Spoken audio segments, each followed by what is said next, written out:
remettre dans le contexte, ce Airbnb, très simple, dans le hall de ce bâtiment, pour rentrer, il faut soit les clés avec un petit badge, soit un code, tu rentres et les portes s'ouvrent. Et en fait, premier soir, donc nous la nuit on sortait, on se baladait et tout, et à chaque fois on croisait une dame, habillée en mode Peaky Blinders, mais bizarre tu vois, mais vraiment en mode espionne. En fait on dirait une espionne. Elle est dans le hall et elle est posée comme ça en fait.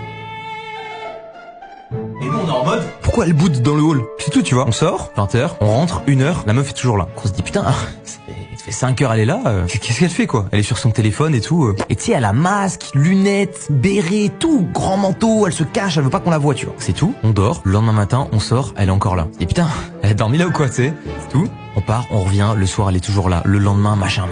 Et à un moment, on trouve ça suspect, tu vois. Du coup, troisième soir, on sort et on se dit attendez, on va regarder voir ce qu'elle fait une fois qu'on sort. On sort du Airbnb et en fait, il y a une vitre qui permet de voir ce qui se passait dans le hall. Donc c'est un immeuble, le hall au rez-de-chaussée et notre Airbnb, il était au 10e étage, tout en haut de la tour. À peine on sort, on regarde dans le hall, la meuf se lève alors que depuis le début, elle était dans son coin là-bas là. Elle fonce à l'ascenseur et elle monte. Et là, on tilt et on se dit mais attends, si elle est dans le hall de l'immeuble, ça veut dire qu'elle a soit des clés, soit le code. Bizarre déjà, parce que la meuf a les mêmes vêtements depuis 3 jours et tout. Donc au début, on pensait que c'était une SDF, auquel cas y a pas de souci, mais là ça commence à être bizarre ces moves, tu vois. Du coup quand on la voit partir dans l'ascenseur, on se dit oh putain, on re-rentre dans le hall, on monte au 10e étage, personne. Et donc on comprend pas et tout. On se dit attends, c'est bizarre, pourquoi elle est montée juste après qu'on soit parti? Et à part elle, on a croisé aucune autre personne quasiment dans tout l'immeuble, tu vois. Donc bizarre. Surtout que ça a l'air d'être un immeuble avec que des Airbnb. C'est tout, on fait notre vie. Le soir, on re-rentre dans le Airbnb. Qui est de nouveau dans le hall?